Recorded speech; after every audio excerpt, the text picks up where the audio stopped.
మంచి మాటలు. విజయం అన్నది ఒక మనోభావన. అది మీ మనోబలంతో ప్రారంభమవుతుంది. పరులకు సౌభాగ్యం సాధించడంలో సాయపడేవాడే ఆదర్శవాది. Henry Ford. విలాస వస్తువులను పొందడంలో కాదు, కోరికలను తగ్గించుకోవడంలోనే ఆనందం ఉంది. ఒక వస్తువు వినాశనం మరో ఉత్పత్తికి ఆలంబం. శత్రువుల సంఖ్యను పెంచుకోదలుచుకున్నారా? అయితే కొంత మార్పును తీసుకుని వచ్చేందుకు ప్రయత్నించండి. సమన్య అమావాస్యలా ఉన్నా మది కౌముదిలా ఉంచాలి. చూస్తున్న పొరుగువాణ్ణి ప్రేమించలేనివాడు చూడని దేవుణ్ణి ఎలా ప్రేమించగలడు? మరొకరి జీవితంలో సంభవిస్తున్నంత వరకు ప్రతి ఒక్కటి తమాషాగానే ఉంటుంది. ప్రార్థన వల్ల దేవుడు మారడు, ప్రార్థించేవాడే మారుతాడు.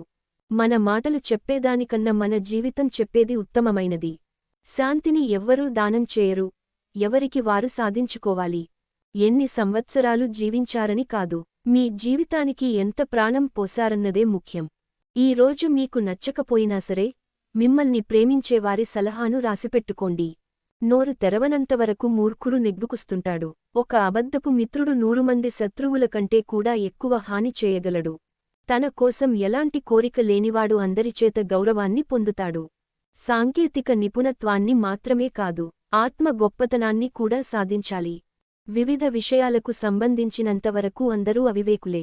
మనం నిజంగా ఏమో అదే మన గుణం. మనం ఇతరులకు ఎలా కనిపిస్తామో అదే మన నడత.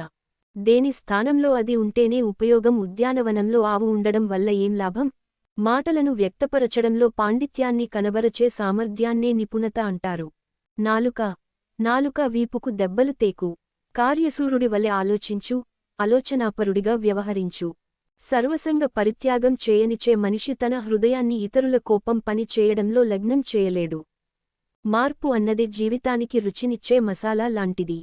తప్పులు ఎవరైనా చేస్తారు, కాని మూర్ఖుడు తప్పులు చేస్తూనే ఉంటాడు. ఆరోగ్యానికి, ఆనందానికి నీతిసూత్రాలే బలమైన పునాదులు. ప్రతి పువ్వు ద్వారా శాంతిని, పవిత్రతను, పరిపూర్ణతను ఇస్తానని దేవుడు వాగ్దానం చేస్తున్నాడు. కృతజ్ఞత అనేది ఒకరిపట్ల చూపవలసిందే కాని ఒకరి నుండి ఆశించవలసింది కాదు. సత్యం అంతా శాశ్వతమైనది. సత్యం ఎవరి సొత్తూ కాదు. ఏ జాతికి, ఏ వ్యక్తికి సత్యంపై ప్రత్యేక హక్కు లేదు. అన్ని విషయాలలో నిరాశ చెందకుండా ఆశతో జీవించడం మంచిది. తెలుసుకోవడం కాదు, ఆచరించడమే కష్టం. షూకింగ్. నీతిగల వానికి నిందాభయం లేదు. నిజాయితీని కోల్పోయిన వ్యక్తి వద్ద కోల్పోవడానికి మరేమీ మిగిలి ఉండదు. రాజును, పేదను మరణం మాత్రమే సమానంగా చేస్తుంది. బాధలలో సుఖమయమైన రోజులను గుర్తు చేసుకోవడానికి మించిన గొప్ప దుఃఖం లేదు. అరకొర్గా ఏ పనిని చేయవద్దు. శాంతంగా ఉండండి కాని సోమరిగా మాత్రం కాదు. మీ పట్ల మీరు శాంతంగా వ్యవహరిస్తే ఇతరులతో మీరు ఎప్పుడూ ఘర్షణ పడలేరు.